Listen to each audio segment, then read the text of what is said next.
The community should not come in the middle. The community should come in at the beginning.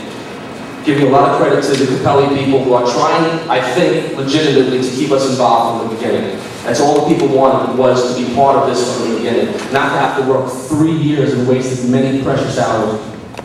Anyway, please do not vote for this tonight.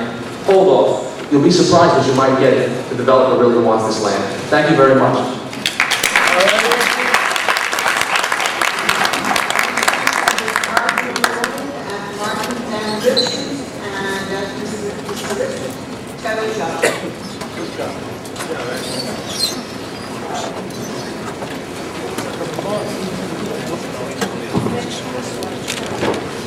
I'm actually going to be pretty brief for a change, because I don't really think there's anything left to say about this whole process. Coming to meetings week in, week out, watching the whole process unfold.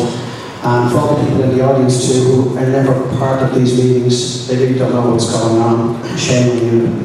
I'm just going to focus on a few minor things regarding the actual project itself.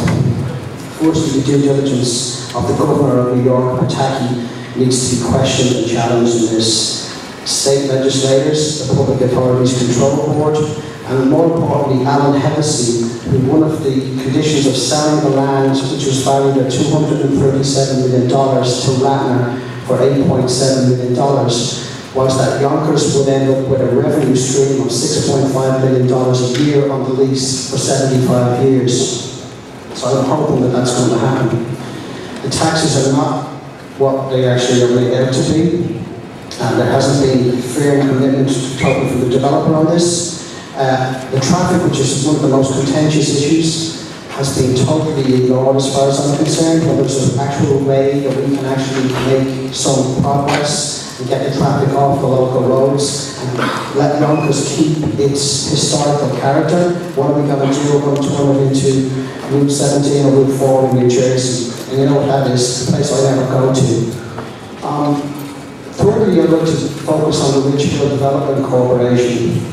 This is one of those Yonkers corporations that's set up under dubious circumstances from the IDA. I'd like to full disclosure from that. I'd like to see full minutes from all the meetings. I'd like to see their tax revenues and money that have come in, where they end up with a $24 million debt. I would like to know. Finally, I would actually like to say that just like Martinelli, we will send any one of you back out into pasture, just like we sent him last year. Don't think that we won't, because we have the numbers that we will do it. And the last thing for all the legal eagles up there, due diligence. This is maybe, if this goes to court, it'll be a due diligence issue. Thank you.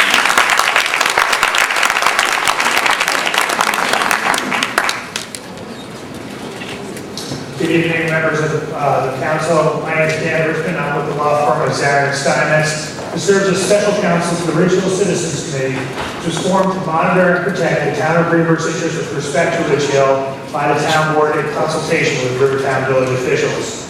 As you know, in the summer of 2004, in consultation with our technical consultants, including our traffic consultant, Michael Manners, we submitted extensive comments explaining why the Ridgehill project described the concerns that we and other area residents expressed about the project. The City Council instead illegally amended the Yonkers zoning code to lower the number of votes the project would need for passage and hastily approved the project on December 2005 without completing its environmental review.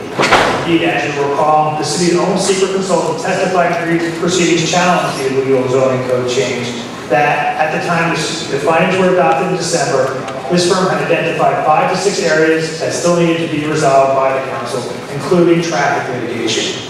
Consequently, we filed an Article 78 proceeding this spring to challenge these improper findings and to uphold the right of residents of Greenberg, Hastings, Arsley, and Yonkers to rational environmental review as mandated by SECRA. Ultimately, it simply defies common sense to assert, as the secret findings do, that 55,000 cars can be generated by Ridgehill daily to an already overburdened local road network without meaningful traffic mitigation. Implemented correctly, secret could result in rational traffic mitigation measures that would address the project's clear potential impacts. The plain fact is, however, that the original project, as presently formulated, would have severely impacted an already overburdened network. Yonkers' efforts to promote economic development and increase jobs are to be applauded, but they cannot come at the expense of the community. Impacts. Unfortunately, the City Council does not condition its vote tonight on the implementation of traffic mitigations that have been discussed, including direct access and significant density reduction. We are all in the same boat we were in last December when the findings were adopted. The current regional project would diminish the quality of life for area residents, and the council lacks a sound environmental rationale to approve the project.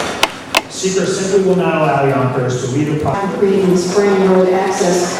A quick Google search led me to the conclusion, perhaps wrong, but to the conclusion that that in fact is still an active backup reservoir for the city of Yonkers. Now granted, it would have to be one heck of an emergency before anyone wanted to drink that water, which of course has been filled with herbicides and pesticides from the adjoining golf course. But nevertheless, I do question the legality, considering turning that into essentially a resort for rowboats, fishing, whatever. Because at the moment, whether or not many of you have checked, it appears to be